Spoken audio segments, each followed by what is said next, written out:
Hey guys, Mike here. So, interesting day in the market where you had the S&P green, Q's red, which lets us know what's happening there.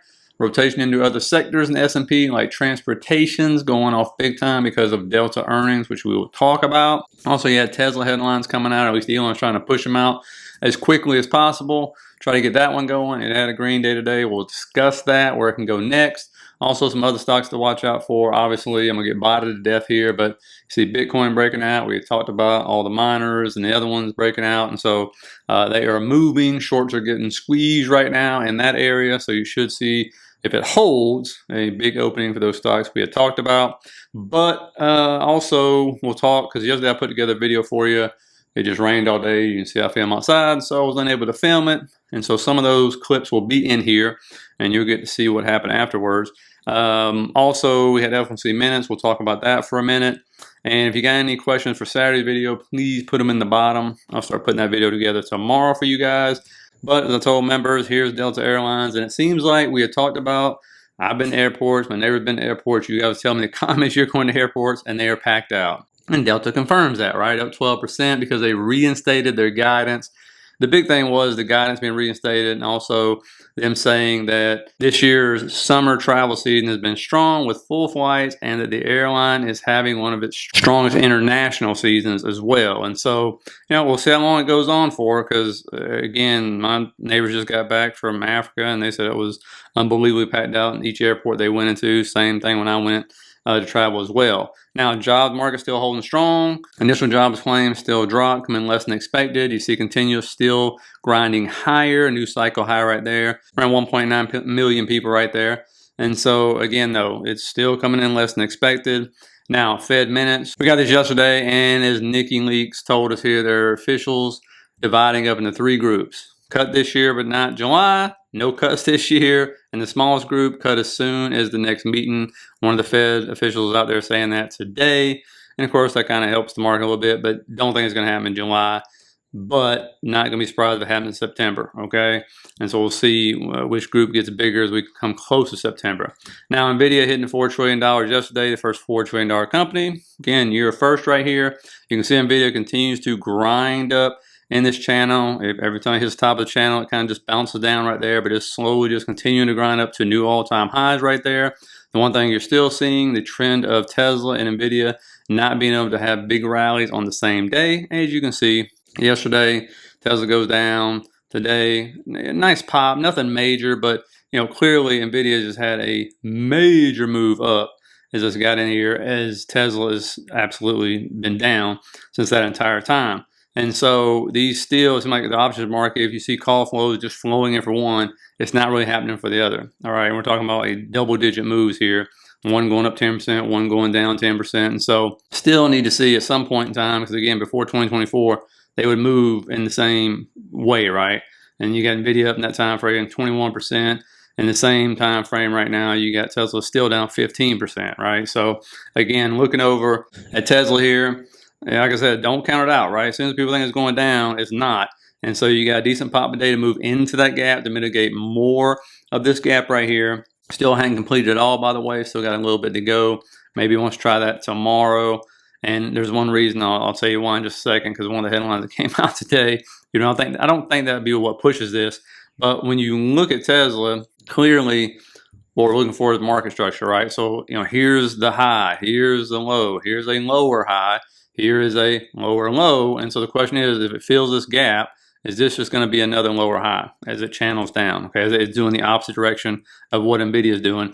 And then is it going to come down between 285, 290, and that's going to be another lower low? That's the question. Or do we complete the gap, come up, set a higher low, and then start to move up? Now, the headlines, obviously, Elon's out there talking $756 million in unrealized profit. That's actually more now as Bitcoin continues to push.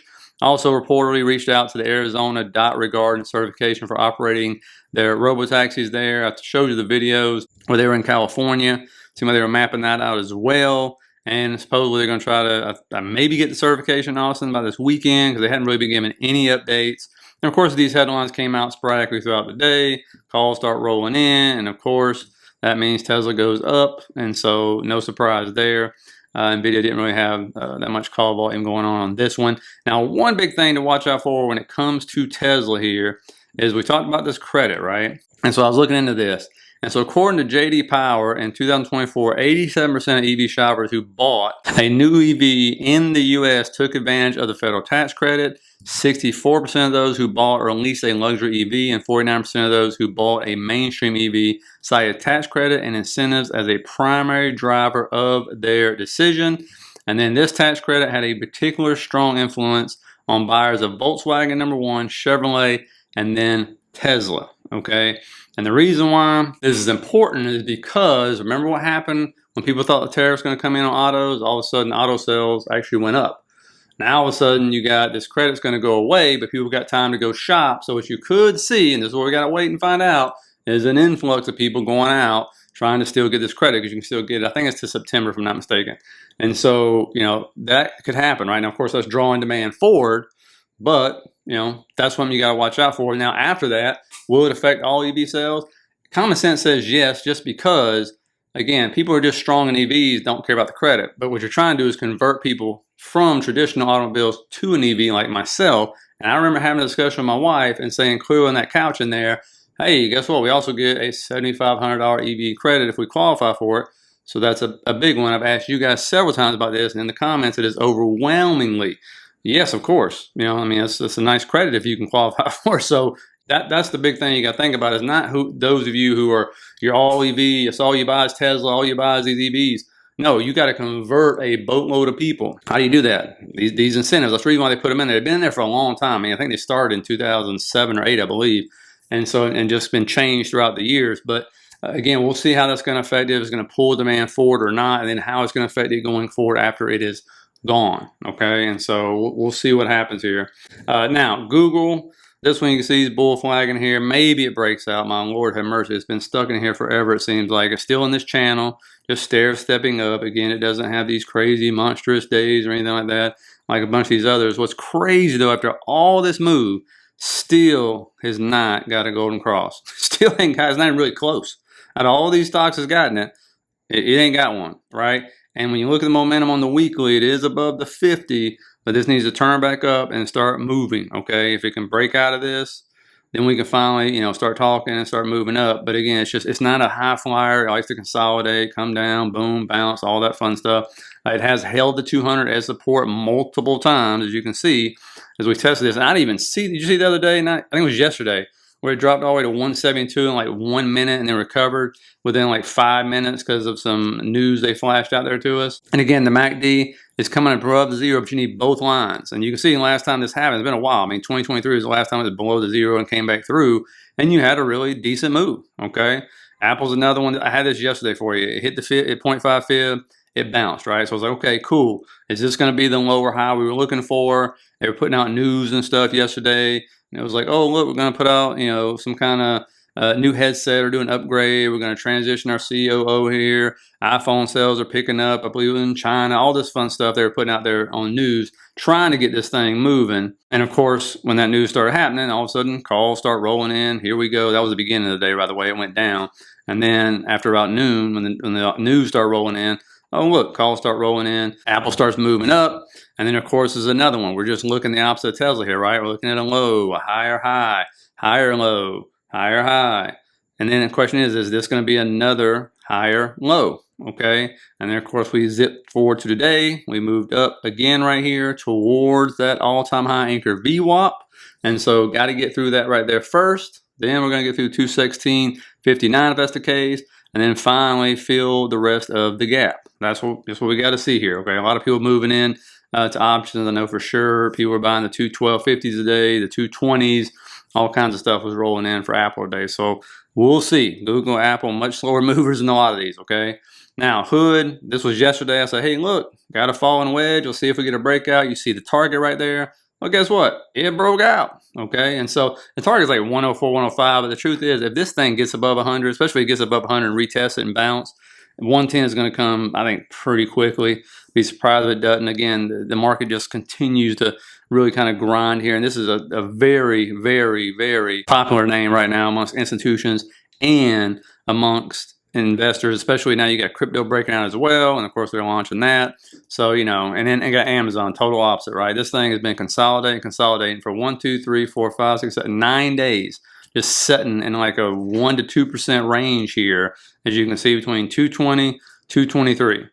All right, so obviously going to get breakout somewhere, and what keeps happening is it'll start to break out or start to move up, and all of a sudden you get this news by Amazon Prime Day down 41. This literally has happened. It keeps saying the same thing. Amazon day one Prime Day down 41%. They did that on day one at like 1 o'clock. I'm like, how do you know it's 41%? The next day they threw it out again. And so I don't know what the deal with that is. We'll get, obviously it's a 4-day Prime Day this year, so we will get the most accurate numbers when this happens. And so maybe that stop comes out, we'll start to finally move up to 228. Okay, IWM almost hit this level I've been talking about forever on 226.50 right there, almost to the white line, missed about pennies. If we can get above that, you can kind of see with the volume range, volume profile where this is heading. And there's a lot of the stocks on Russell right now that is sitting in these wedges, triangle patterns, see if they're going to break out. And you can clearly see, I mean, first of all, it was like a huge rising wedge, but it's not, believe it or not. I mean, not perfect at least. This was actually a wedge. It didn't break down, but clearly just higher lows, higher highs, all the way up. And then it'll go on a 5 or 6 day run. And so here we are again, right? It looks like, whew, man. Yeah, it looks like it wants to break down. But again, Summer of George, you're getting, the VIX just compressed and everything else. And we continue to get this high beta stuff moving. So don't be surprised if that continues to go higher right there. Now, UNH, these anchor VWAPs are very important, okay? You got the all-time high anchor VWAP. You got that VWAP. That comes from the drop right there. And we put a couple more in here. You can see I put one on the low as well, and that's what it's just sitting on right now, okay? And so, again, you can see where it's rejecting and where it's just wedged in between these important anchor VWAPs. If you can lose both these anchor VWAPs, I think we finally get a chance, maybe earnings causes, I don't know, to come down to like test 280 again to fill that daily fair value gap or imbalance. If we can break above the anchor VWAP right above it and the 50 moving average right there at 323, you can see why that's such a hard level to get through. We'll finally fill the rest of that imbalance. Okay, that will be the draw. And so watch out for that on UNH. Coin, it seems inevitable, is going to go to all-time highs. It might even hit it tomorrow, to be honest with you, just because if Bitcoin continues to push like it is. We talked about this a few days ago, where it was kind of stuck on like this bull flag right here, breaking out now. I bet you it's up in after hours quite handsomely, but you can see, I said, if we broke out this little box, which has been rejection for now for like 3 to 4 years, then probably going to be at an all-time high. And it looks like that is going to be the case, all right? And when I looked at it, I thought, wow, that looks like a perfect inverse head and shoulders on the weekly. And if that is the case, it's going to go much higher. So just watch out for that. Now, we have no news at all tomorrow, no kind of earnings to worry about tomorrow. So we'll see if it's going to be more VIX crush on Friday and we continue to melt up or not. Let me know in the comments what you think. So please hit that like, subscribe button on the way out. Put your questions for Saturday's video in there. Ask about stocks or whatever you want to ask for, and I'll try to get to them. I think I signed up for the membership and left them at McDonald's combo, and that's everything you get with it. Just hit the link down in the bottom of the description right there. $7.99 a month is all it is. And I will see you guys on Saturday.